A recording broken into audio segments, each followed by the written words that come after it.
Remember? Stop, step back, step aside.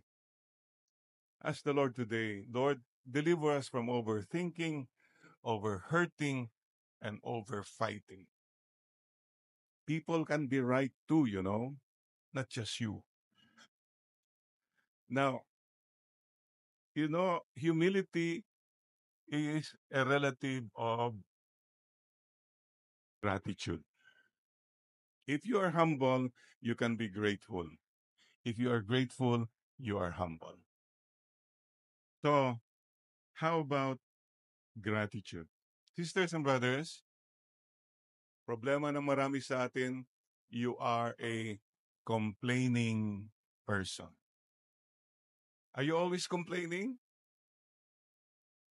The Israelites grumbled in the desert. They were complaining and complaining. What is the meaning of complaining? You're not focused. You have blessings. The problem is the evil one tell you, tignan mo, mas marami siyang blessings.